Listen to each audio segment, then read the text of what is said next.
Assalamualaikum Kak Winda, izin bertanya boleh? Waalaikumsalam Kak Winda, silahkan. Baik, Winda izin bertanya. Pertama, berarti kalau wujuh itu udah pasti muskil, tapi ayat yang muskil belum tentu muskilnya itu karena wujuh, gitu bener atau enggak Kak? Terus habis itu pertanyaan yang kedua, berarti yang masuk ke nasi, kan kalau nasi itu kan ayat yang dihapus ya. Yang masuk ke nasi, ayat-ayat yang dihapus itu ayat-ayat yang masuknya ke ikhtilaf tadat aja gitu. Kalau masuknya masih ikhtilaf tanawu, berarti itu nggak masuk ke nasi atau gimana. Terus habis itu yang ketiga, berarti kalau tanakuh itu udah pasti kontradiksi, sedangkan kalau muskil itu belum tentu kontradiksi gitu. Ada yang muskil itu kontradiksi, ada yang enggak. Begitu benar atau enggak Kak? Terima kasih.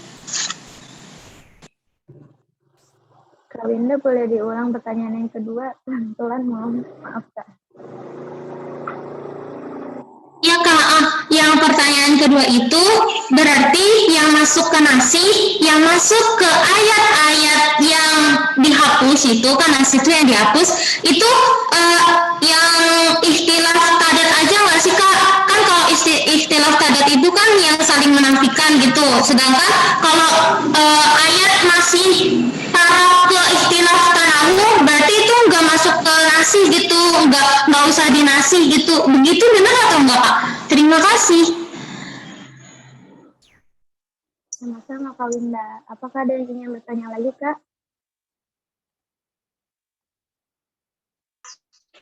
Assalamualaikum Kak. Iya, waalaikumsalam. Saya ingin bertanya. Iya Kak, silakan. Oke, perkenalkan nama saya Yulianti. Saya ingin bertanya.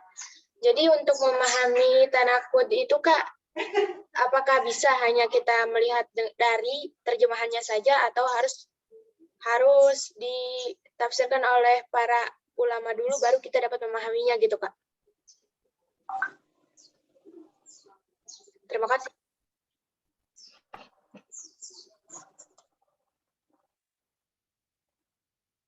Ada yang sama-sama Kak Yuli. Apakah ada yang ingin bertanya lagi Kak? Satu orang penanya lagi. Assalamualaikum Kak. Waalaikumsalam Kak. Saya Salsabila Khairunisa asal dari Tangerang, izin bertanya. Nah, tadi kan ayat muskil itu kan ayat yang pengertiannya itu samar gitu ya. Nah, berarti apakah muskil ini istilahnya sama dengan mutasyabihat, ayat yang mutasyabih gitu, mutasyabih yang pengertian itu sama gitu, tidak jelas apakah sama. Jadi muskil ini sama dengan ayat mutasyabih gitu.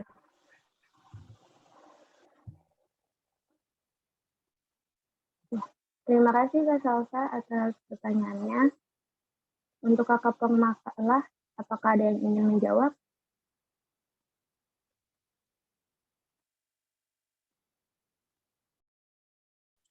Assalamualaikum Kak. Saya Cindy Nabila izin menjawab dari pertanyaannya Al-Mukarramah Salsabila Khairunisa. Tadi pertanyaannya kan apakah muskil itu samar dan pengertiannya tuh sama apa enggak sama mutasyabihat gitu kan ya? Apakah begitu Kak Salsa? Jaringannya kayaknya. Iya Kak, seperti itu. Iya, mungkin izin menjawab ya teman-teman. Jadi ini sih termasuk pembahasannya kayak kemarin tuh sempat baca di di pembahasan dalam ilmu usul fikih gitu Kak. Jadi kalau dari penjelasan ilmu usul fikih gitu, ini tentang pembahasan tentang lafaz, tentang lafaz. Jadi lafaz itu sendiri dibagi menjadi dua. Yang pertama ada dari segi kejelasannya sama ketidakjelasannya. Nah, kalau misalkan kejelasannya itu contohnya ya, ini kayak ada pembagiannya itu ada termasuk zohir, ada naseh, ada mufasar, sama ada muhkam. Nah, itu yang dari sisi kejelasannya. Tapi kalau misalkan yang sisi yang nggak jelasnya, itu contohnya kayak ada khofi, ada muskil, ada mujmal, sama ada mutasyabih. Nah, itu dari yang nggak jelasannya. Jadi, misalkan jadi mereka saling kebalikannya. Kalau misalkan khofi, kebalikannya berarti zohir. Terus kalau misalkan nasakh, berarti kebalikannya muskil gitu, Kak. Nah, ini yang kita omongin sekarang ini berarti dari lafaz yang dari ketidakjelasannya. Nah, dibagi nih ketidakjelasannya itu kan ada khofi, ada muskil, ada mujmal, sama mutasyabih. Dan ternyata si khofi ini kedudukannya tuh kan berarti ini lafal-lafal yang nggak jelas semuanya gitu ya. Tapi di 1, 2, 3 di 4 ini yang kedudukannya paling jelas daripada yang tidak jelas 4 ini, itu tuh yang pertama khofi, Kak. Terus yang nggak jelasnya lagi ada muskil. Yang sangat nggak jelasnya lagi ada mujmal, yang paling nggak jelasnya lagi tuh mutasyabihat gitu. Nah, jadi contoh-contohnya aja enggak. Jadi kalau misalkan muskil itu bentar.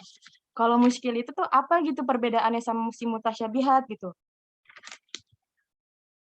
Jadi kalau misalkan muskil itu kan artinya samar disebabkan oleh lafaz itu sendiri, maka diperlukan qorinah atau petunjuk untuk untuk memahami lafaz tersebut. Nah, kalau misalkan dari contohnya itu ya, misalkan kayak tadi tuh di surat tadi harus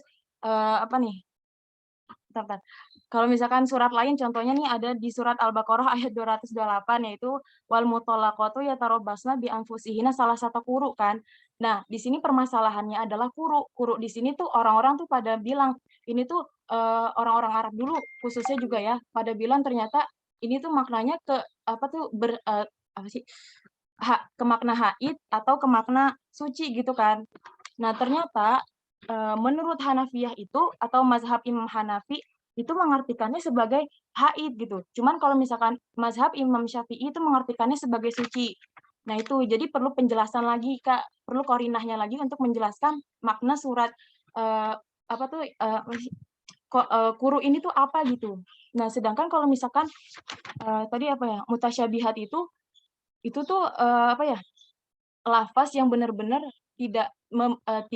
sangat tidak samar atau tidak jelas dan tidak ada qorinah atau petunjuk untuk memahami tersebut, Kak. Jadi contohnya itu kayak misalkan perumpamaan Allah memiliki muka lah, terus Allah memiliki tangan lah gitu, yang sama seperti makhluknya dan itu tuh nggak ada yang diketahui kecuali Allah itu sendiri, Kak.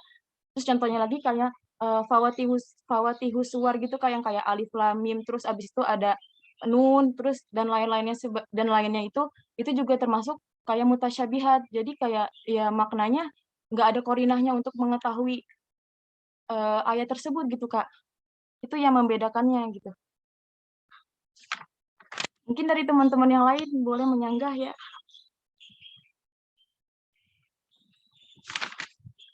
Pertanyaannya apa?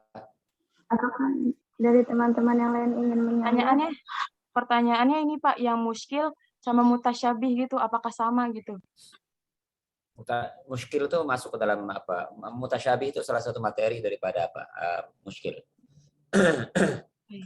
Salah satu materi masuk ke dalam apa? Dalam pembahasan itu, termasuk juga pembahasan terkait dengan wujuban nadhair itu masuk ke dalam kategori apa?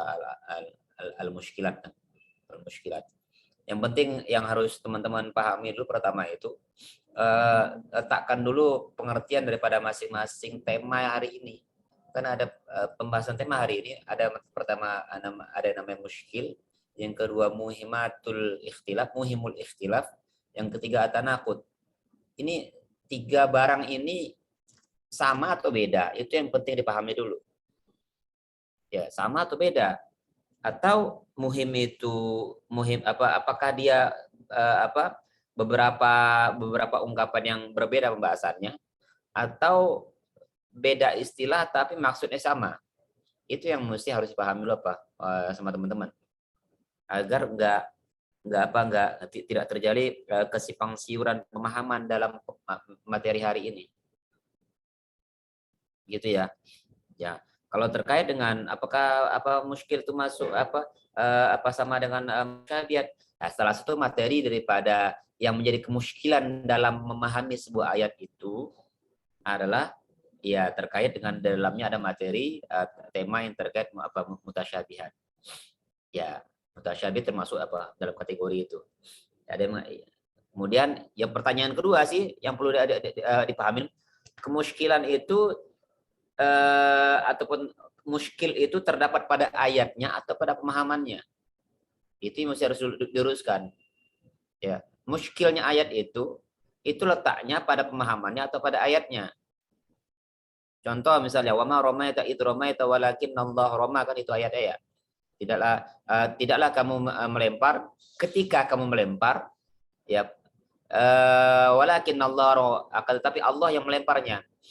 Padahal nyata-nyata pada hari perang Badar itu para sahabat dan Rasul sama-sama melempar, sama-sama mana, sama-sama mengayunkan pedangnya. Ya, tapi Allah menafikan semua apa yang dilakukan oleh para sahabat tersebut dan Rasulnya. Kamu nggak lempar, padahal mereka melempar. Ini kan ini apa? Ada pertentangan. Pada saat itu mereka melempar. Tapi kata Allah, kata ayat Al-Quran, kamu nggak ngelempar. Ya, saat nyata-nyata di ayat itu, tidaklah kamu melempar saat kamu melempar. Gitu kan? Tidaklah, saya katakan apa seperti ini apa sama Hamidah. Kamu tuh nggak hadir saat kamu hadir. Padahal dia hadir. Kamu nggak hadir. Oh, saya hadir, Pak. Enggak, kamu nggak hadir. Padahal waktu itu dia hadir, kan tanakut. Muskil sana. Ya. Nah, sama pada ayat itu wama romaita id romaita walakin Allah. Saya makan. Ya, kamu nggak makan. Ya, pada saat kamu makan. Ini kan berbeda pendapat kan, apa bertentangan pemahamannya. Jadi yang jadi masalah itu muskil itu pada teks ayatnya atau pada pemahamannya. Nah, ini harus diluruskan dulu. Silakan. Silakan. Ada yang mau menanggapin, silakan. Ya, pertama tadi yang perlu diluruskan lagi tiga istilah yang ada dalam judul materi kita hari ini. Ada iskal, ada muhimul ikhtilaf, ada tanakut. Ini barang yang sama atau barang berbeda? Silakan. Hamidah. Ya, mohon izin Bapak, bismillahirrahmanirrahim. Saya ingin menanggapi yang dari awal dulu ya Pak, terkait muskil itu sebenarnya kesalahannya itu di mana gitu, muskilnya di mana. Nah, kalau menurut saya, tadi kan di awal itu sebenarnya sudah disinggung ya di makalah bahwasanya Al-Quran itu sebenarnya tidak ada sedikit pun hal yang nihil ataupun muskil. Nah, untuk itu, hal yang muskil di sini menurut saya itu bukan dari isi substansial Al-Quran itu sendiri, tetapi dari pemahaman. Nah, sehingga dari pemahaman-pemahaman yang mungkin muskil tersebut, menurut saya ya, ini kan ada pemahaman terhadap muhim al-ikhtilaf, kemudian juga tanakut gitu. Sehingga dari pemahaman-pemahaman yang muskil ini akan timbul adanya ikhtilaf, perbedaan, gitu kan. Nah, dari perbedaan pendapat tersebut, maka tadi timbullah adanya tanakut gitu, atau kontradiksi satu sama lain. Itu mungkin Pak, jadi kalau saya sepemahamannya seperti itu. Sebatas itu aja untuk saat ini. Silakan yang lain.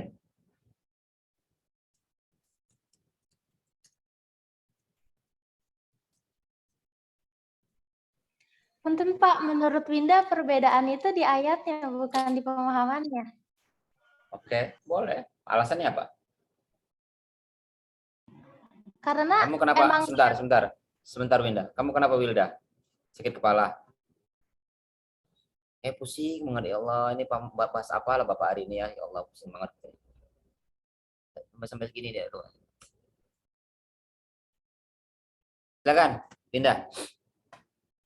Iya Pak, karena dari ayatnya udah jelas-jelas ayat itu tuh ngomong sesuatu yang kalau di mantiknya itu ngomong A, tapi di ayat itu juga, di kata itu juga langsung dinafikan dengan B gitu. Jadi emang benar-benar muskilnya di ayatnya, bukan di pemahamannya menurut Indah.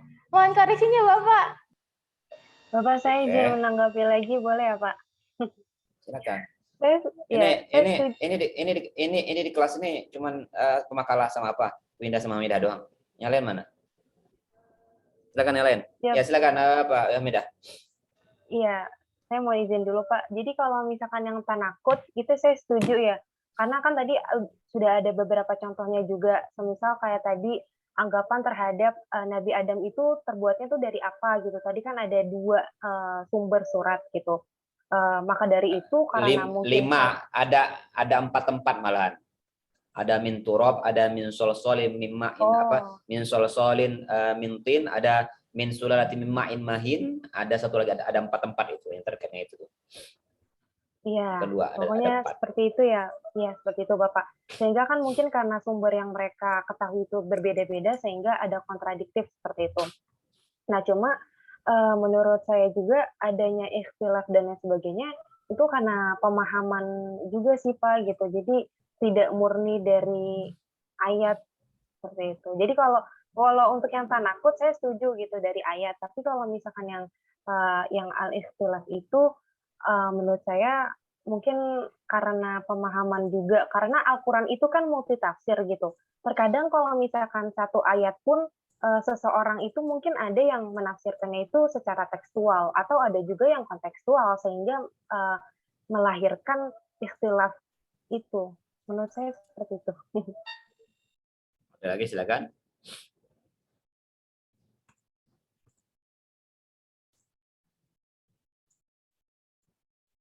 Yang lain silakan. Yunita, silakan Yunita.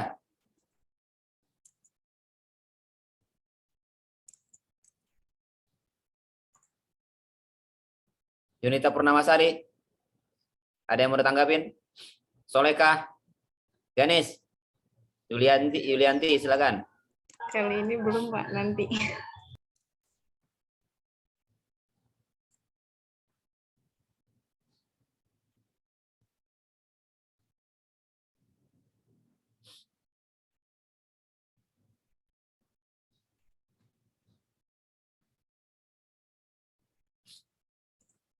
Jadi sebentar kepada pertanyaan saya yang pertama dulu tadi. Tadi ada beberapa pertanyaan yang belum dijawab ya pertanyaan teman-teman ya. Ini tiga istilah ini terkait dengan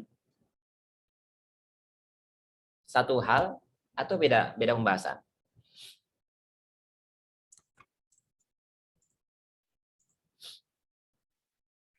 Satu hal ya Pak. Tapi punya makna sendiri-sendiri gitu Pak. Makna sendiri? Iya. Siap. Yang lain silakan. Saling berkaitan, saling berhubungan, makanya dijadiin satu judul. Saling berhubungan ya.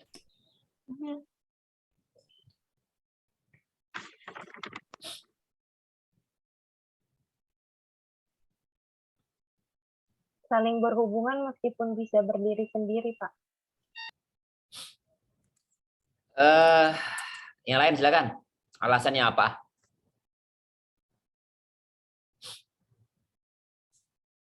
Uti. Jangan bengong Uti. Jawab Uti.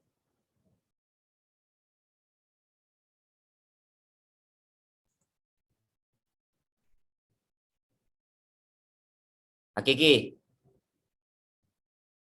Apaan?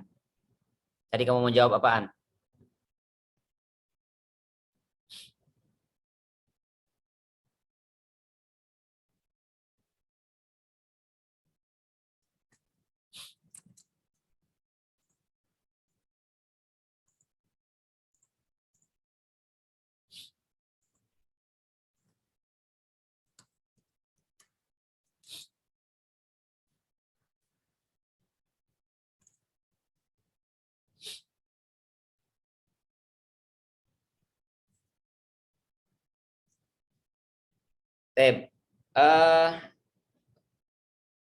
Pembahasan tentang tema hari ini sebenarnya satu pembahasan sebenarnya.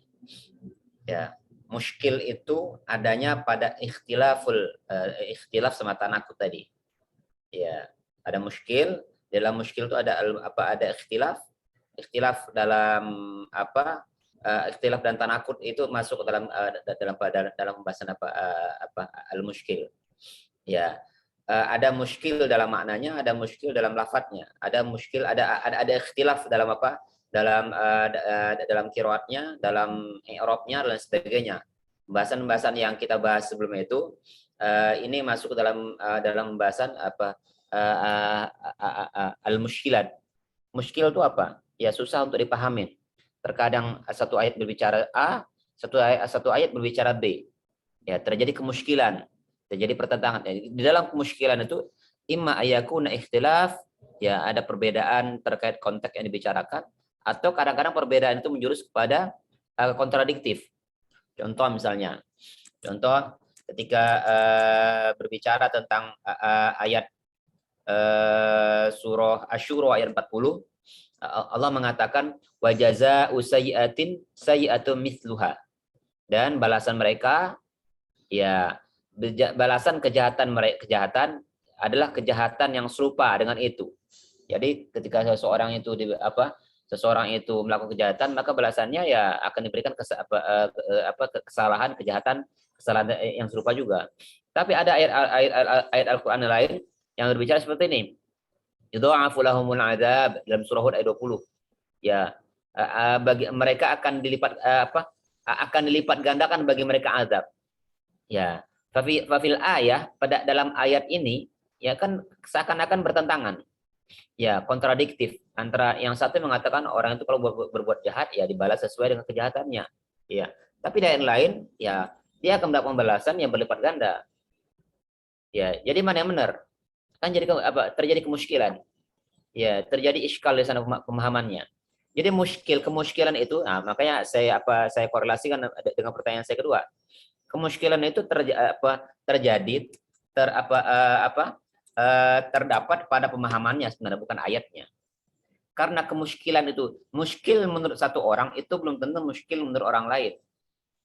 Ya, dalam kitab Al-Mushkilatul Quran, di dalam itu dijelaskan, sebentar, saya buka kitab dulu.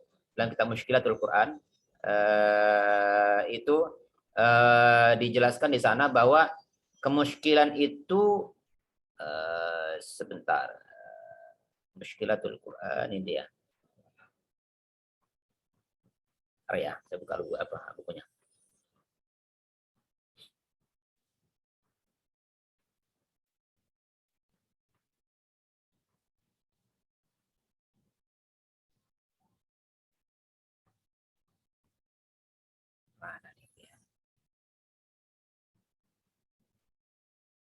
Oke.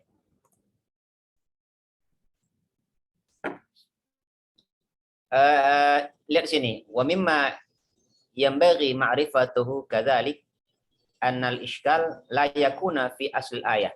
Ya, iskal itu, kemuskilan itu sebenarnya nggak ada di ayat ya sebenarnya. Nggak ada ayat yang muskil itu sebenarnya nggak ada. Ya, yang ada itu karena kita belum memahaminya.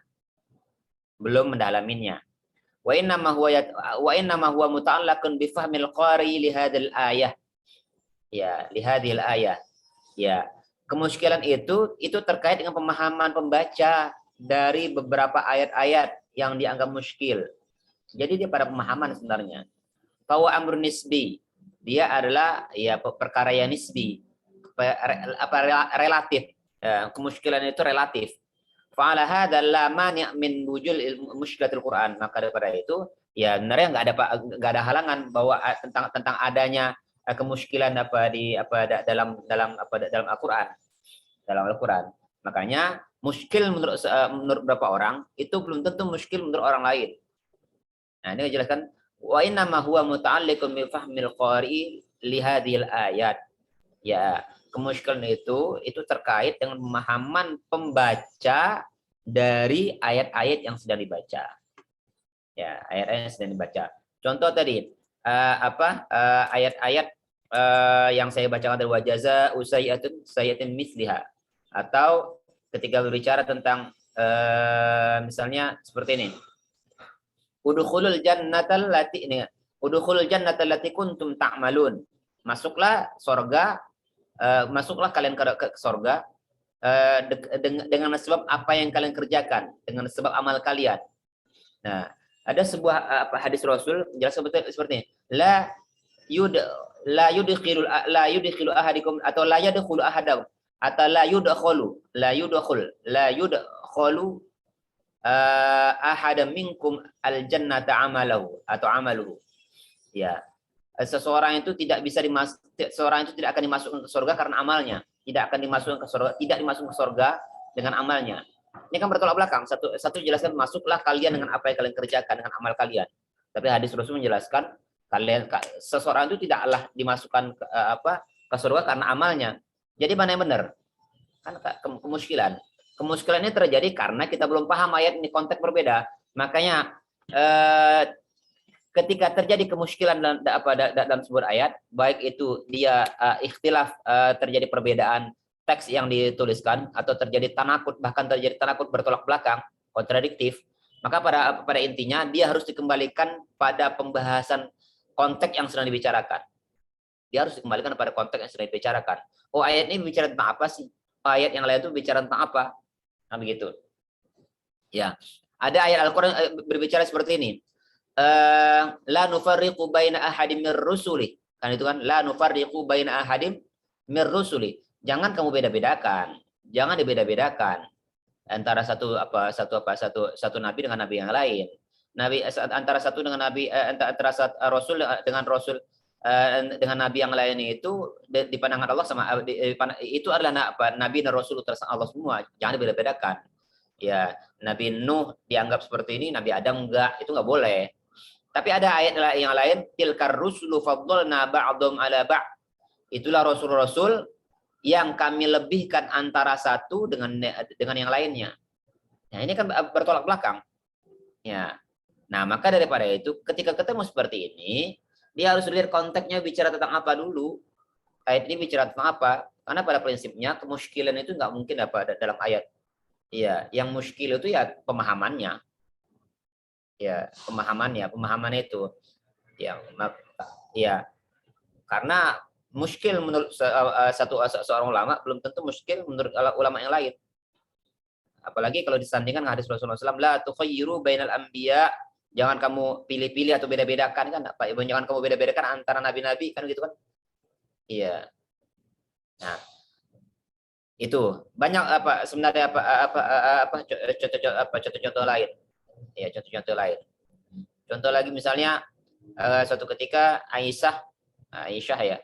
Kemudian kita Aisyah mendengarkan apa yang disampaikan Rasul, man husiba udziba, barang siapa yang dia dihisab maka dia akan diazab. Kemudian Aisyah berkata, awalaysa yaqulullah taala, tidakkah Allah Subhanahu wa taala berkata fasaufa yuhasabu hisaban yasira? Ya. Maka niscaya dia akan dihisab dengan hisab yang yang ringan. Ikan bertolak belakang. Satu mengatakan barang siapa yang dihisab maka dia diazab. Tapi sini orang tuh nanti akan dihisab dengan hisab yang ringan. Jadi ini maksudnya apa antara kedua ini? Ya, karena ayat ini belum dipahami oleh Aisyah, yang mana kalau dia bersandingkan dengan hadis Rasulullah SAW, man husiba udziba, barang siapa yang dihisab dia akan diazab. Karena belum dipahamin, ya makanya dia bertanya, yang nggak paham, muskil menurutnya. Tapi bagi Nabi kan enggak. Nabi mengatakan innama dzalikal ardun. Innama dzalikal ardun. Ayat itu berbicara tentang tentang pemaparan. Fasaufa yuhasabu hisaban yasira, itu maksudnya ada orang-orang yang nanti dia hisabnya itu bukan hisabnya. Amal ibadah itu nanti akan dipaparkan. Diperlihatkan. Ya, diperlihatkan saja. Ya, kalau amal ibadahnya itu dilihat bermasalah, itu yang akan dihisab nanti. Antara ayat ini dengan hadis Rasulullah SAW itu berbeda. Ayat ini bicara tentang pemaparan, tapi ayat yang hadis di atas itu bercerita tentang nukhishya, ditanyain, diinterogasi, interogasian. Kalau banyak pertanyaannya dari hisab yang tersebut, nah itu nanti akan diazab dia. Cenderung dia nanti akan diazab. Nah, itu ya terkait dengan pemahaman. Tip. Ya, silakan yang lain. Tadi pertanyaan-pertanyaan yang belum dapat dijawab sini, silakan.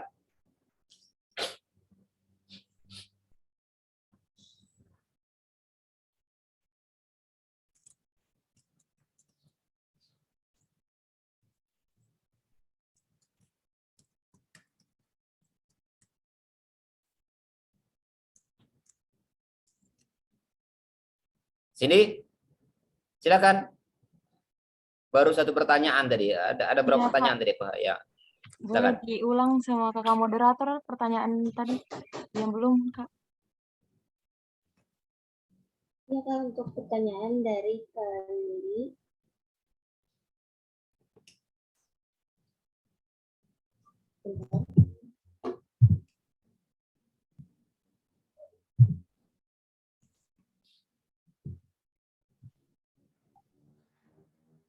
Pertanyaan dari Kak Yuli, jadi untuk memahami tanakut itu melihat dari terjemahannya saja atau melihat dari para ulama? Kakak pemakalah ada yang ingin menjawab?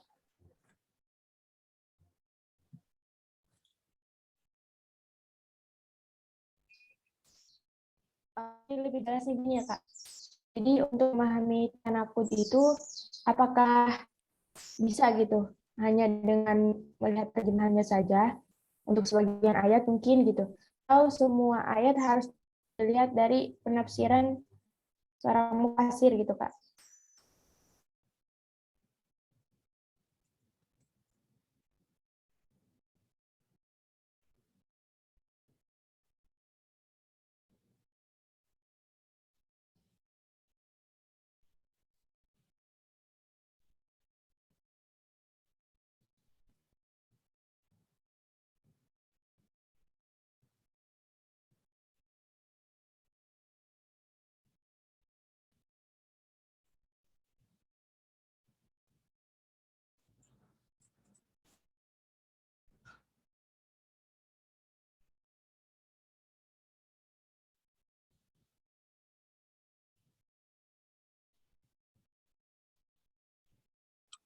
Baik, izin menanggapi dari pertanyaannya Kak Yulianti. Kalau menurut saya, memahami tanakut sendiri itu sebenarnya kan kalau misalkan dilihat dari apa tuh terjemahan, itu sebenarnya kayak mungkin udah ada sinyal untuk memahami.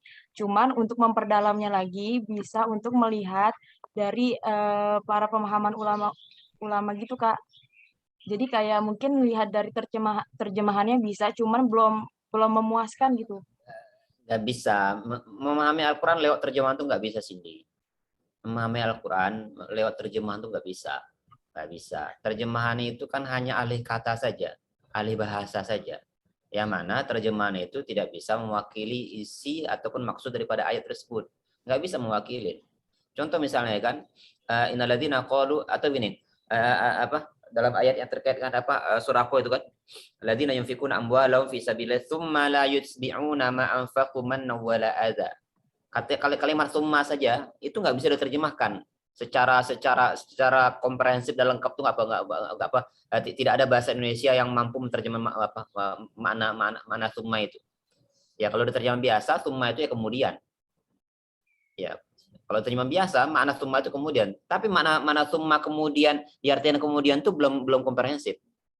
Makanya kalau mau memahami ayat itu ya lewat tafsir. Mau nggak mau membaca tafsir nggak bisa lewat terjemahan. Terjemahan itu hanya membantu aja, membantu ahli bahasa saja. Dan itu belum tentu juga maknanya sesuai dengan apa yang diinginkan Allah. Makanya nggak ada yang namanya terjemah maknawi itu nggak ada sebenarnya. Yang ada tuh terjemah tafsiri, dan itu pun terjemahan itu pun bentuknya tafsir juga, bukan terjemah maknawi. Ya, terjemah terlak itu terjemah harfiah tuh nggak ada. Makanya kan ada mushaf Al-Qur'an yang diterjemahkan per kata, itu kan para tokoh ilmuwan Indonesia itu kan mempermasalahkan karena Al-Qur'an itu nggak bisa diterjemah secara harfiah, itu nggak bisa. Harus diterjemahkan ya secara makna, secara tafsiriah. Terjemahan itu termasuk tafsir juga, tapi tafsir ringkas. Makanya kalian di semester 3, kalian semester 3, semester 2, kalau nggak semester 2 atau semester 1. Semester 2 tuh ada metodologi tafsir kan? Iya. Ada nggak? Ada, Pak. Ada namanya tafsir tahlili, ada tafsir ijmali, ada tafsir maudhu'i, ada tafsir muqarrid, ada tafsir ijmali ringkas. Ya, termasuk dalam kategori tafsir ringkas itu terjemahan Al-Qur'an. Dia tafsir itu bukan terjemahan. Ya, tapi terjemahan ringkas. Dan nggak apa, terjemahan ringkas itu nggak apa, belum mewakili. Terjemahan itu belum mewakili dari tafsir. Kata wow saja. Wow. Wow itu maknanya banyak. Ada arti sumpah, ada yang artinya bermula di awal, ada yang kadang tidak diartikan. Ada diartikan dan. Ya, min itu ada artinya dari, ada artinya sebagian. Ya. Dan banyak apa mana-mana apa daripada apa itu, daripada ayat apa Al-Qur'an tersebut. Jadi kalau mau mengetahui kalau ya mau mengatakan ayat ini kontradiktif atau tidak, ya mau nggak mau memang lagi-lagi ya menguasai bahasa dulu. Orang yang menguasai bahasa, dia pasti akan mengatakan, oh ayat ini kontradiktif ya. Oh ayat ini apa muskil ya, iskal ya. Jadi keiskalan ya. Contoh misalnya ayat yang terkait dengan poligami. Falan tastati ayat seperti ini. Di akhir ayat keempat atau ayat kelima itu. Wa in khiftum alla ta'dilu fawahidatan. Kalau kalian takut untuk tidak mampu untuk berlaku adil, maka satu saja. Ya. Tapi di surah An-Nisa yang lain, walan tastati'u an ta'dilu bainan nisa'i walau harastum fala tamilu kullal maila fatadharuha kal mu'allaqah. Itu kata apa dalam surah An-Nisa. Ya, kalian tidak akan mampu untuk berlaku adil. Ya, walaupun kalian berusaha keras untuk berlaku adil. Ya. Ayat pertama itu bercerita tentang, kan ceritakan begini, wa in khiftum alla tuqsitu fil yatama fankihu ma taba lakum minan nisa'i wa masna wa thulatha wa ruba'. Nah, itu kan dibolehkan yang namanya poligami. Kalau nggak bisa poligami, kalau nggak bisa adil ya satu saja, perintahnya satu. Tapi di ayat berikutnya ini bercerita tentang kalau orang boleh 2, 3, 4, ya kalau bisa berlaku adil. Ayat ketiga, ayat di surah An-Nisa di awal-awal terkait dengan bisa berlaku adil. Orang itu bisa berlaku adil. Ya, kalau takut untuk tidak bisa berlaku adil satu aja. Berarti yang mampu berlaku adil boleh dong 1, 2, 3, 4. Berarti orang-orang yang sudah nikah 2, 3, 4 itu berarti dia sudah mampu untuk adil kan? Tapi di ayat yang ayat surah Nisa yang lain, ya di ayat yang lain dari surah Nisa, walan tastati'u, kamu tidak akan pernah mampu untuk adil. Jadi bisa adil atau enggak sih? Kan begitu. Bisa adil apa atau enggak sih? Kan bertolak belakang. Kan kontradiktif apa jadinya. Ya. Nah, ini bisa dipahamin kalau dia tahu bahasa. Ya. Kalau dia tahu bahasa, kalau dia cuma hanya sekedar membaca saja, dia tidak menganggap ya ini biasa-biasa saja. Kecuali kalau dia mendapatkan perbedaan pendapat ulama. Oh, kata ulama ayat ini berbeda pendapat ya. Ya, dia mengetahui dari ucapan dari pandangan tokoh, bukan dari dia sendiri. Ya, begitu. Contoh dari wama romaita id romaita walakinallaha rama, misalnya kan. Ya, kamu enggak melempar, tidaklah kamu melempar saat kamu melempar. Ya, tidaklah kamu melihat Winda saat kamu melihat. Ya. Padahal dia sedang melihat, tapi tidak dikatakan melihat. Bisa nggak seperti itu? Ya bisa aja. Winda sih melihat, tapi pikiran kemana-mana, melayang kemana-mana. Dia mikirkan pacarnya mungkin atau mikirkan apa. Ya, dia matanya ada di situ, tapi pikirannya kemana-mana kan begitu kan? Itu maksudnya tadi. Ya, bisa aja. Tapi dalam ayat itu nyata-nyata mengatakan, padahal pada saat itu sahabat dan Rasul itu lempar, menguruskan pedang juga. Mana? Tapi dikatakan oleh Subhanahu wa taala, wa ma ramaita id ramaita walakin falam taqtuluhum, kan itu. Walakin kamu enggak bunuh mereka, padahal itu nyata-nyata. Sahabat itu lepas pedangnya dan sebagainya. Tapi katakan Allah Subhanahu wa taala, falam taqtuluhum, kalian tidaklah membunuh mereka. Walakin Allah qatalahum, kan tapi Allah yang membunuh mereka. Ya, itu bagaimana itu? Nah, iya. Atau ada ayat lain mengatakan seperti ini. Contoh ayat apa tentang penciptaan manusia misalkan dalam surah Ali Imran, inna masala Isa indallahi kama sali Adam khalaqahu min turab tsumma qala lahu kun fayakun. Adam itu sama dengan apa? Isa itu sama dengan Adam. Ya, diciptakan dari turab. Ya, turab itu ya kita ambil turabnya aja lah. Nantilah diartikan apa turab itu dengan apa belakangan lah. Itu yang pertama, turab pertamanya. Yang kedua, walaqad khalaqnal insana min salsalin min hama'in masnun. Min salsalin min hama'in masnun. Salsal hama'in masnun. Itu yang kedua. Yang ketiga, fastaftihim ahum asyaddu khalqan amman khalaqna. Inna khalaqna min tinil lazib. Min tinil lazib. Min turab, min salsalin min hama'in masnun, min tinil lazib. Dalam surah Ar-Rahman, walaqad khalaqnal insana min salsalin kal fakhar, min salsalin kal fakhar. Ini kan lihat ayat ini kan berbeda-beda. Ini kalau orang yang apa kalau dia paham bahasa Arab, kok begini ya? Iya. Atau bagi orang yang pembaca biasa, dia kan dia akan ya kalau dia kalau dia membaca terjemahannya, tapi kalau hanya sekedar baca saja dia kalau dia mencoba untuk mengkorelasi antara satu ayat dengan ayat lain, makanya itu butuh apa yang namanya pemahaman, bukan membaca saja. Oh ini beda ya antara ini dengan itu ya. Ya, padahal sebenarnya nggak ada kontradiksi antara satu ayat dengan yang lain. Ayat-ayat yang dianggap kontradiktif itu salah satu penyelesaiannya ya harus pertama yang harus dilakukan itu adalah dengan cara kalian akan bahas tentang di ulumul hadis itu namanya mukhtalaful hadis namanya. Ya, ta'wil mukhtalaful hadis. Imam Syafi'i itu pernah menulis kitab namanya Ta'wil Mukhtalaful Hadis. Ta'wil dari hadis-hadis yang kontradiktif. Ya, makanya ikhtilaf dengan tanah hampir sama sebenarnya. Jadi pembahasan hari ini itu sebenarnya temanya panjang belibet-libet, sebenarnya sama sebenarnya. Ikhtilaf sama tanakut hampir sama sebenarnya. Ya. Nah, ayat-ayat yang seakan-akan kontradiktif dan saling bertolak belakang ini, salah satu penyelesaiannya dengan cara ya dikompromikan. Masih bisa dikompromikan enggak? Harus dikompromikan.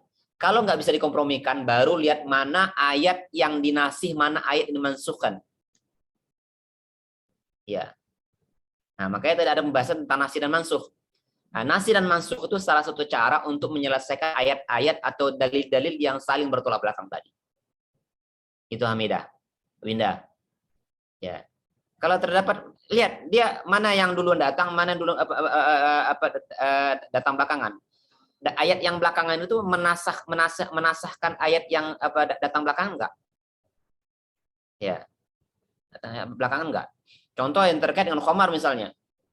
Ya. Wa minas samaratin nakhili tattakhiduna minhu sakar wa rizqan hasana. Itu ayat yang pertama kali turun kan. Ya, dari samaratin nakhilin, dari buah-buahan itu termasuk dalam kategori anggur, korma, itu kamu bisa mengambil manfaat daripadanya. Tattakhiduna minhu sakaratin. Ya, kamu bisa membuat minuman yang memabukkan dan rezeki yang baik. Ya, dibolehkan dong. Membuat arak itu dari buah-buahan itu dibolehkan. Itu ayat pertama. Turun ayat kedua. Ayat yang kedua. Ya. Yas'alunaka 'anil khamri wal maisir. Qul fihima itsmun kabir wa manafi'u linnas. Mereka bertanya tentang khamar. Ya, sudah ada pertanyaan ini. Ayat pertama terkait mengkabarkan bahwa buah-buahan itu bisa dibuat khamar, bisa juga dijadikan rezeki yang baik, dimakan rezeki yang baik. Jadi dibolehkan kan kalau gitu kan? Ya. Ayat yang kedua bercerita tentang mereka bertanya tentang khamar. Katakan kepada mereka, wahai Muhammad, khamar itu ada manfaatnya, ada juga mudaratnya. Mudaratnya lebih besar daripada manfaatnya. Ya. Ayat yang ketiga, ya, peristiwa tentang sahabat, ya dia mabuk, terus dia masuk masjid, akhirnya ngelantur, dia sholat ngelantur. Turunlah ayat, la taqrabus sholata wa antum sukara hatta ta'lamu ma taqulun. Jangan kamu sholat, jangan kamu dekati masjid, ya dekati sholat saat kamu sedang mabuk. Ya, artinya apa? Itu yang mewanti-wanti akhirnya para sahabat ketika sudah ingin masuk waktu sholat, mereka berhenti minum minuman keras. Baru nanti terakhir innamal khamru wal maisir wal ansab. Lihat, ini kalau disatukan, ini saling kontradiktif. Ini mana yang benar sih? Nah, ini ayat itu nggak bisa dikompromikan. Nggak bisa dikompromikan. Nggak bisa. Ya. Yang harus dilakukan apa? Langkah kedua. Apa langkah keduanya? Dengan cara cari nasah mansukhnya. Ya. Ayat yang pertama pasti dinasahkan dengan ayat kedua. Ayat kedua dinasahkan dengan ayat ketiga. Mana ayat yang terakhir kali turun, itulah yang diamalkan. Adapun ayat yang ayat kedua 1, 2, 3 itu nggak berlaku lagi, nggak berlaku. Walaupun teksnya ada, tapi nggak berlaku lagi. Kan begitu. Kalau nggak ada yang nasin mansuknya, baru dilakukan tarjih namanya.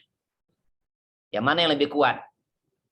Ya, kalau dua-duanya kedua-duanya sama kuatnya, baru yang terakhir tawakuf. Ya dibiarin aja apa adanya. Ya mau kadang pakai ini silakan, pakai itu silakan, kayak gitu tawakuf. Jadi 4 caranya, cara penyelesaian ayat-ayat ataupun nas-nas yang saling bertolak belakang tadi. Ya. Oke ya. Ada pertanyaan silakan.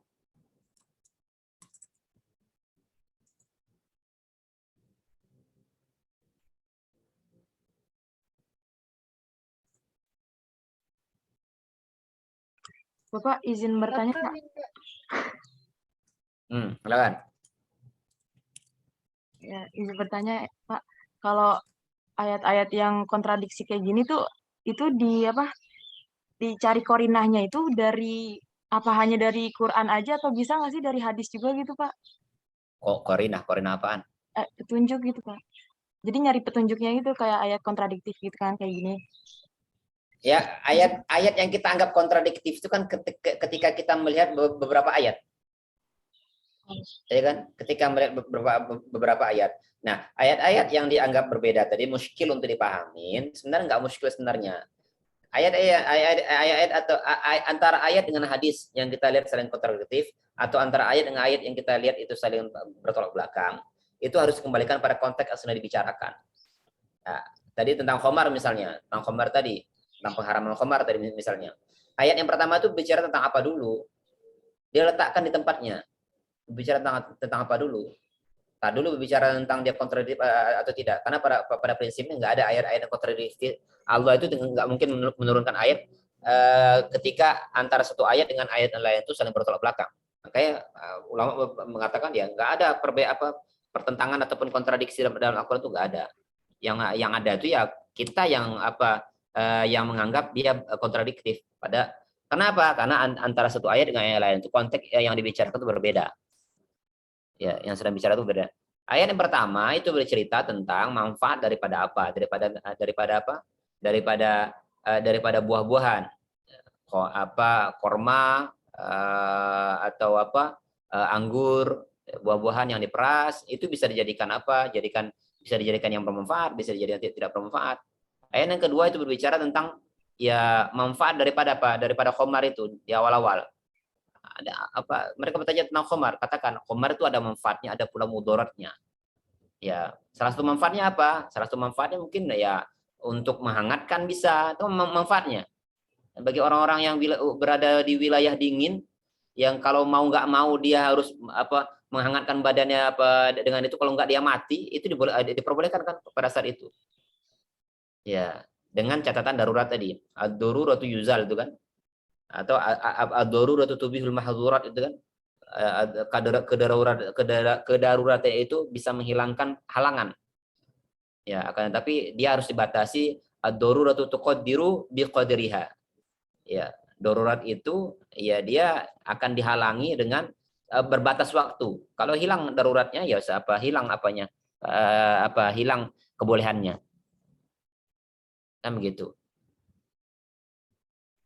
Itu ya, Pak Cindy. Ya, baik, makasih Pak. Silakan yang lain. Bapak Winda izin bertanya. Silakan Winda. Ya, Pak, kan kalau kita nemuin misalkan Quran sama hadis, kita harus kembali lagi ke Quran. Tapi kalau seandainya Quran sama hadis kontradiktif, apakah harus tetap kompromiin terus ngelihat nasi mansusnya gitu, atau ujuk-ujuk ya udah balik aja langsung ke Quran gitu, atau gimana Pak? Nggak bisa. Ya yang harus dipahami nggak bisa yang namanya balik ke Qurannya. Ke Quran yang mana nih? Kita sering-sering dengar, ayo kembali ke Quran, kembali ke Al-Quran. Al-Quran itu nggak bisa dipahamin secara letter-letter, itu nggak bisa juga. harus ada dukungan dari ayatnya lain atau dari hadis Rasulullah SAW. Antara hadis dengan Rasul itu sebenarnya fungsi daripada hadis itu ketika kalian berbicara membahas tentang tema tentang di materi ulumul hadis, ya fungsi daripada hadis itu apa? Ya menjelaskan yang sifatnya umum, ya sebagai pendukung daripada penjelasan Al-Quran juga. Jadi nggak mungkin yang namanya hadis apa. Lagi-lagi saya bicara, jadi nggak mungkin yang namanya hadis dengan Al-Quran itu bertolak belakang, nggak mungkin. Yang ada tuh kita yang belum memahaminya. Ya, makanya kalau terjadi hal seperti itu, ya, mungkin teks seakan-akan bertolak belakang. Lihat konteks yang sedang dibicarakan apa dulu. Ya, konteks apa yang dibicarakan apa dulu. Ya, konteks yang sedang dibicarakan apa dulu. Kalau konteks yang dibicarakan, karena ini asbabun nuzul kan, makanya pentingnya adanya asbabun nuzul kan. Lihat asbabun nuzul terkait dengan apa. Nah, contoh misalnya Rasul itu, ya dalam Al-Quran pindah. Dalam Al-Quran poligami itu paling banyak harus paling banyak 4. Nggak boleh lebih dari 4. Nggak boleh 5, nggak boleh 6, nggak boleh 7. Tapi pada nyatanya, ya Rasul itu nikahnya istrinya ada berapa? Dalam sekali waktu ada 9. Ya, kan kontradiksi dengan hadis, dengan ayat Al-Quran. Ya kan? Terus bagaimana itu? Nah, ini yang harus yang harus dikompromikan. Ya, bagi umatnya itu 4. Khususnya Rasul itu ya karena Rasul ya diberikan pengkhususan, diberikan diberikan kebolehan seperti itu, dan Allah langsung yang membolehkan. Begitu ya, kan begitu. Tapi bagi umatnya ya nggak boleh seperti itu, karena Nasnya mengatakan ya segitu, hanya 4. Ya, contoh misalnya Rasul mengatakan puasa yang paling baik itu puasanya Nabi Daud. Tapi pada perjalanan Rasul itu, dan nggak boleh puasa wisol, puasa nyambung terus itu nggak boleh kan. Tapi Rasul itu kadang puasa nyambung loh. Kan nggak bertolak belakang dengan apa yang dia sampaikan ke umatnya. Ya, terus bagaimana dong? Nah, makanya Rasul mengatakan, aku itu kalau untuk umatku aku pilihkan mana yang paling ringan. Kata Rasulullah SAW. Tapi kalau untuk diriku, aku pilih mana yang paling berat. Makanya Rasul itu sholat kan sampai kaki pecah-pecah. Baca ayatnya saja, ya Al-Baqarah, Al-Imran, An-Nisa. Nah begitu. Ya Al-Baqarah, Rasul pilih yang paling berat ketika untuk dirinya. Tapi kalau untuk umatnya yang ringan-ringan saja. Ya termasuk yaitu yang termasuk ya puasa tadi. Ya, kita nggak boleh puasa wisol, nggak boleh, tapi Rasul boleh. Gitu. Termasuk tadi menikah lebih daripada 4 itu. Untuk Rasul boleh. Karena nggak gampang loh yang namanya orang laki-laki punya istri daripada dari satu itu nggak gampang. Makanya ayat mengatakan walan tastati'u an ta'dilu bainan nisa'i walau harastu kan begitu. Tapi untuk Rasul, ya Rasul beda. Ya, Rasul itu beda. Ya, yang kalau ditanya perempuan-perempuan, kalian di sinilah. Kalian nanti punya suami, kalau suami kalian punya istri lagi, ridho enggak? Yunita, ridho enggak? Kalau ditanya masing-masing kalian, oh boleh Pak, deh. Hah? Ridho enggak? Saya sih setuju aja dalam maksudnya perintah Allah, tapi kalau bisa ya jangan Pak. Oh. Saya mau angkat suara Bapak. Silakan. Kenapa? Kalau, kenapa diangkat suaranya? Nggak usah diangkat, di plannya aja. Iya baik Bapak. Kalau melihat fenomena sekarang itu benar-benar harus kita ini lagi ya Pak, prediksi lebih dalam lagi gitu, karena banyak sekarang itu yang pada praktiknya itu yang katanya sunnah Rasul dan lain sebagainya, tapi banyak kenyataannya itu itu menjadi dalih mereka saja gitu Pak. Padahal ya gitu. Jadi memang kalau niatnya mungkin kalau pada dasarnya mau atau tidak, ya insya Allah mau gitu. Insya Allah ikhlas. Tapi Jadi kita harus niatkan gitu. Yunita, kamu nggak bisa jadi madunya Hamidah, nggak bisa. Hamidah nggak mau dia. Ya saya juga nggak mau, Pak. Hamidah nggak mau jadi madunya kamu dia. Tapi Pak, kalau misalnya selagi suami saya nanti benar-benar saya dapat yang paham banget agama dan ada yang harus ditolong, keluarga yang harus ditolong gitu Pak, dan harus ditolongnya itu dengan cara dinikahi, saya ikhlas gitu Pak.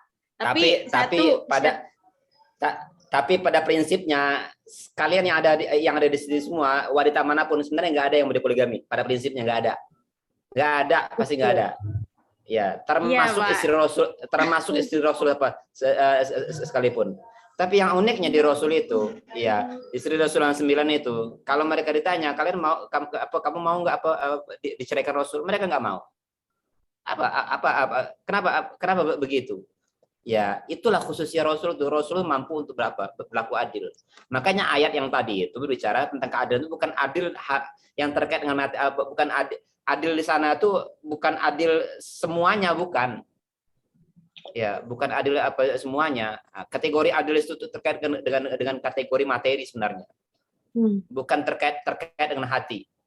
Kalau hati itu kan nggak bisa dibohongin.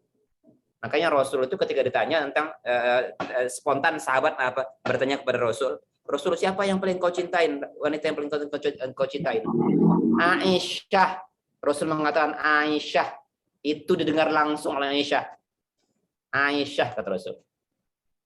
Ya kan? Berarti kalau begitu nggak adil dong Rasul. Ya enggak, itu terkait apa? Dengan hati.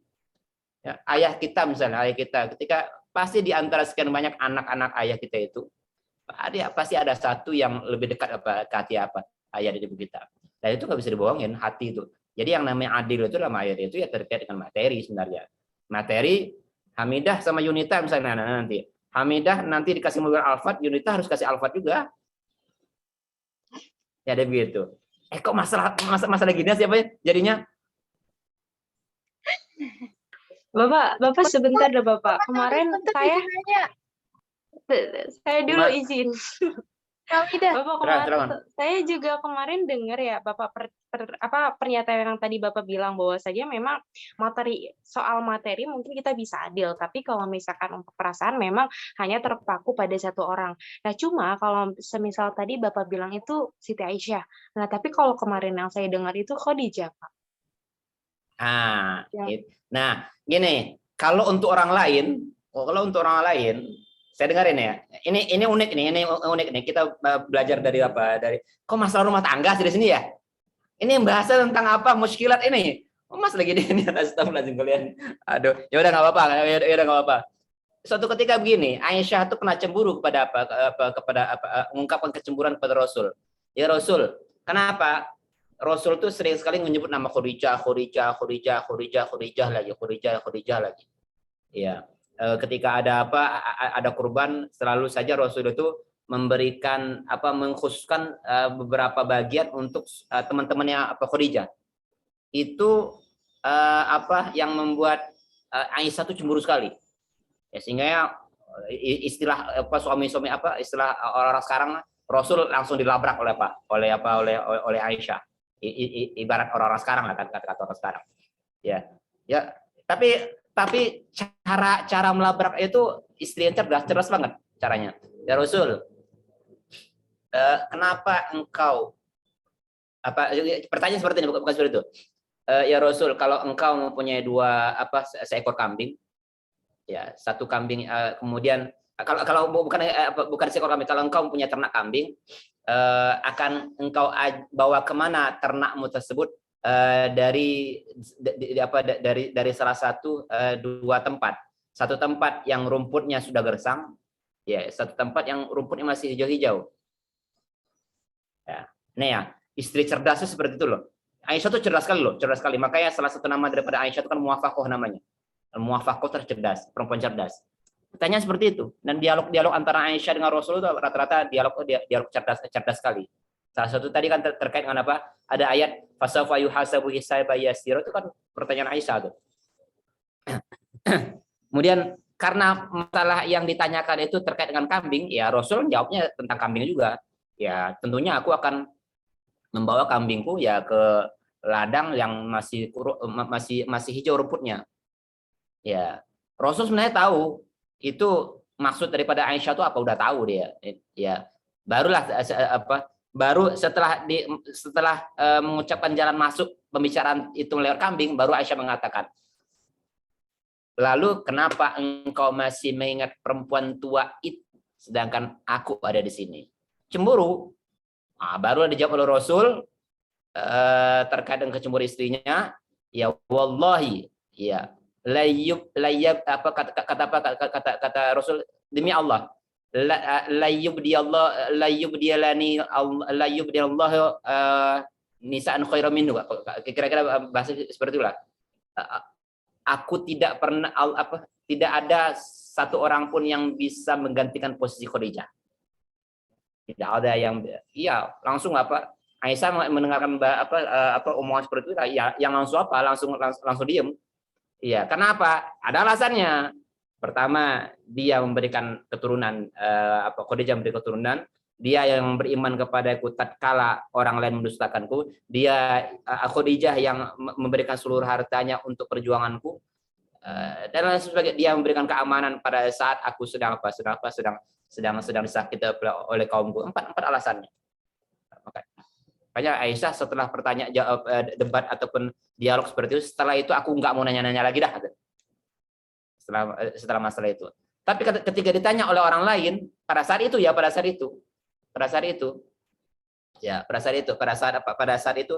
Rasul mengatakan ya Aisyah. Ya, kenapa? Dan itu dibuktikan Rasul itu wafat ya di rumahnya Aisyah. Dibuktikan. Dan istri-istri yang lain, istri Rasul yang lain paham-paham aja. Jadi begitu. Itu kisah panjang tuh Pak Hamidah. Kalau di hadapan Aisyah ya Khadijah, tapi kalau di hadapan yang lain ya Aisyah. Oke, sudah cukup pembahasan gitu-gituan. Ada lagi apa tadi Winda? Bapak mau nanya. Bapak, yang tentang adil itu sebenarnya itu ada nasi mansunya nggak sih Pak? Kali aja gitu yang tentang poligami itu nasi gitu Pak? Nggak ada. Itu nasnya sudah nggak ada nasi masuk sana. Jangan kamu nafikan ayat poligami itu Winda, nggak boleh. Satu ayat aja kita dustain itu bahaya banget. Kalau nggak mau melaksanakan ya udah, tapi jangan mendustakan ayat Pak. Sering sekali seperti ini loh Winda. Yunita, kalau mau nikah 2, 3, 4 tua harus yang sama yang tua-tua karena istri Rasul tua-tua. Itu dustain lagi, itu berdusta lagi namanya. Ini kok semangat banget ya, semuanya celeng ya Pak kalau bicara tentang ini ya. Aduh, kacau kali itu. Mungkin Pak janda Pak. Nah, lihat lihat, dan itu masyhur diucapkan oleh masyarakat. Jangan mau yang mudah-mudah doang dong. Itu apa? Ya, kita lihat fakta sejarahnya. Si Rasul itu nggak ada yang tua-tua kecuali satu orang. Ya, kecuali satu orang. Siapa? Saudah itu memang tua ketika dinikahi oleh Rasul. Dia mengatakan 60 tahun, umurnya ada mengatakan 55 tahun. Lebih tua dari Rasul. Iya, lebih tua dikit lah. Tapi yang lain itu muda-muda semua. Iya. Aisyah nikah Rasul. Ya umur di luar Aisyah lah, di luar Aisyah. Ummu Salamah itu dinikahi Rasul umur 33 tahun. Iya, sekitar itulah. Hafsah itu dinikahi Rasul umur 22 tahun. Juwairiyah dinikahi Rasul umurnya baru 18 tahun. Ada Sofiyah binti Huyai umurnya baru 16 tahun. Walaupun udah janda, tapi janda umur 16 tahun gimana sih? Kayak kalian lah.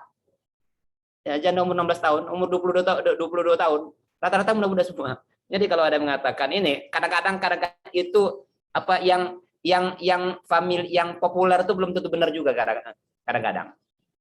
Ya, jadi ini yang mesti diluruskan hal-hal seperti ini. Kalau nggak setuju oleh itu ya silakan untuk diri sendiri, tapi jangan sampai berdusta atas nama Rasul atau lagi berdusta atas nama ayat. Gitu. Jadi Winda itu nggak ada rasi mansuh dalam dalam adil itu. Adil itu yang terkait dengan apa? Ya. Jadi begitu ya, ketika bertemu dengan ayat seperti itu ya dilihat apa posisi ayat itu berbicara tentang apa. Apa tadi Yunita? Ini Pak, saya bingung. Ini kan tadi kan apa ya? Kalau misalnya mau mengetahui kontradiktif itu kan harus memahami atau menguasai bahasa ya Pak. Nah itu apa sih Pak perbedaannya antara tafsir-tafsir yang lain dengan tafsir-tafsir yang lugawi gitu Pak? Maksudnya kan tafsir yang lain juga kan harus apa ya menguasai bahasa gitu.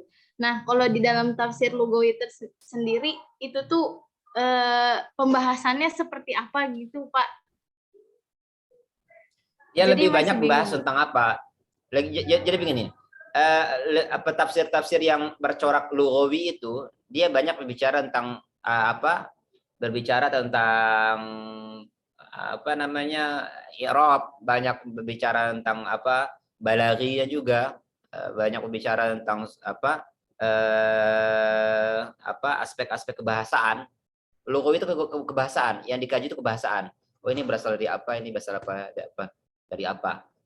Ya. Dan perlu dijadi catatan juga, kadang-kadang dalam satu tafsir itu coraknya itu bukan hanya satu kadang-kadang. Contoh misalnya kan tafsir Al-Qurtubi itu kan, bukan hanya bicara tentang apa, bukan hanya bicara tentang tafsir ahkam saja. Di dalamnya juga ada corak-corak lain juga. Ya, di dalamnya juga ada corak-corak apa yang lain juga. Contoh tafsir apa lagi? Tafsir corak itu bisa banyak ya. Kalau corak itu bisa banyak. Corak itu bisa banyak. Dalam satu tafsir bisa banyak. Ya. Ada tafsir yang nuansanya kalam misalnya kan. Ya, tapi di satu sisi juga dia kadang-kadang berbicara. Makanya dilihat dari dominannya membahas tentang apa sih? Dominannya membahas apa? Tentang apa? Kalau dominannya membahas tentang hukum ya dibangsakan dia coraknya ataupun launnya itu berbicara tentang hukum. Kalau dia bicara tentang banyak bicara tentang ketuhanan kalam ya berarti coraknya tentang kalam berarti. Biar kecenderungan juga. Ya terkait dengan apa tafsir yang corak lain pun di luar kalam pun itu juga membutuhkan apa? Membutuhkan pengetahuan yang terkait dengan kebahasaan. Ya terkait dengan kebahasaan. Ya. Apapun itu tafsirnya, karena lagi-lagi saya ingin tegaskan bahwa bahasa tidak ada bahasa apapun di dunia, tidak ada bahasa apapun di dunia ini yang mampu pas secara keinginan Allah memberikan keterangan atau pentafsiran daripada ayat-ayat Al-Quran, tidak ada. Contoh Alif Lam Mim misalnya. Alif Lam Mim itu kan ulama kan berbeda pendapat. Alif Lam Mim atau mengatakan Allah alam bi muradi, Allah saja yang tahu. Jadi sebagian ulama mengatakan kalau hanya Allah saja yang tahu, buat apa itu ayat diturunkan? Makanya Allah, para ulama yang lain mencoba menerjemahkan alif itu apa, mim itu apa, lam itu apa. Apakah ulama bersepakat? Ya enggak juga.